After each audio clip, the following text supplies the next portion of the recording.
Görək dostlar, nə deyirlər? Rafiq bəy yazır, salam dostlar, əleyhümə salam, Allah rəhmət eləsin, ruhu şad olsun yazır Əlövsət bəy. Rafiq bəy, Nəriman Həsənzadə deyib ki, Azərbaycan dövlət dili türk dili yox, Azərbaycan dili olmalıdır. Nəriman Həsənzadə Heydərizmin rejiminin tərəfindən çoxlu orden və medallara təltif olunub. Rafiq bəy yazır. Ağam Aliyev Əzizov yazır ki, millətini satan ziyalılar. Amma təəssüf ki, ziyalı deyil, Əlövsət bəy yazır. Nəriman Həsənzadə həm də prezident təqaüdçüdür. Bəli, yəni mən təşəkkür edirəm hər birinizə dostlar. Yəni inanın, mən nəyə görə təəssüflənirəm bugün ki, mən sayıram ki, Nəriman Həsənzadənin yazdıqları ilə deyək ki, məsələn deyək ki, kimin sualı var, və yaxud da Nabat xalanın, Nabat xalanın çörəyi, onun yazdıqları məsələn şeirlərdəki heç, mən onu demirəm, yaxşılığın başa qalxmaq üçündürsə, eləmə heç. Ya xoş sözün başqa məqsəd üçündürsə, söz demə heç.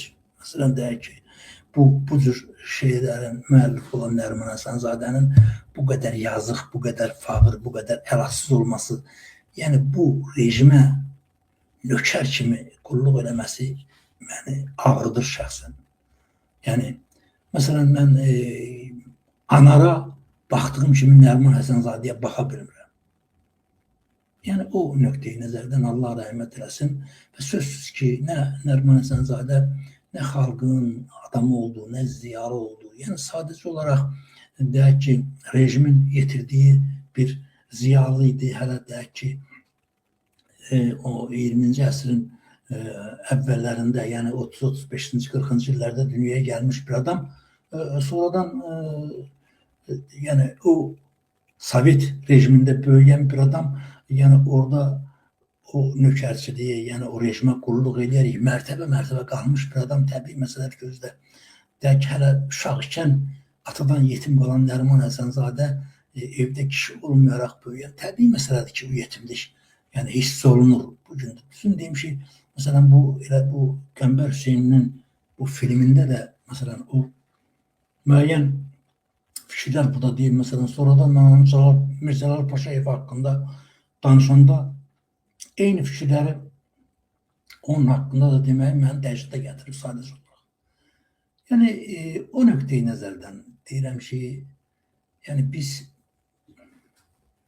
ola bilər ki, ictimai fikir, ictimai qınaq, biz zamanında heç amma bir şey deyim ki, məsələn, Nəriman Həsənzadə ona müraciət edən, yardım üçün, kömək üçün müraciət edən insanları heç vaxt deyirlər, darda qoymayıb.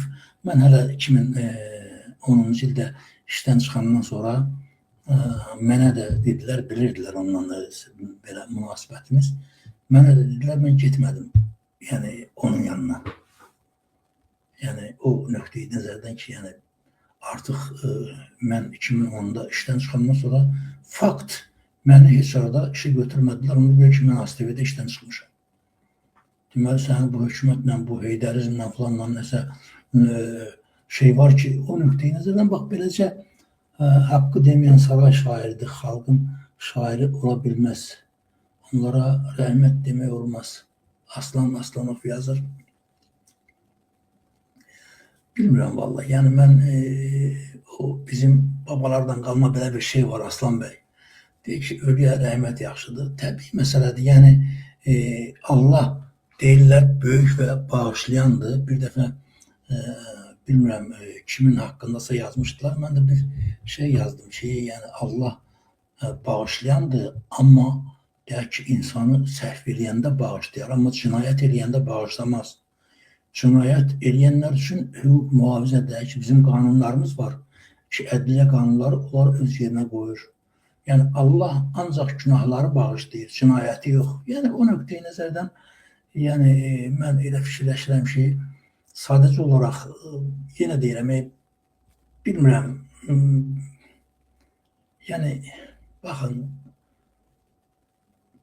Nəriman Həsənzadənin kitabları, mən yadımdadır, mən orta məktəbdə oxuyanda dostlar, Nərimanın, Səməd Vurğunun, deyək ki, Hüseyin Arif'in, məsələn, deyək ki, sonra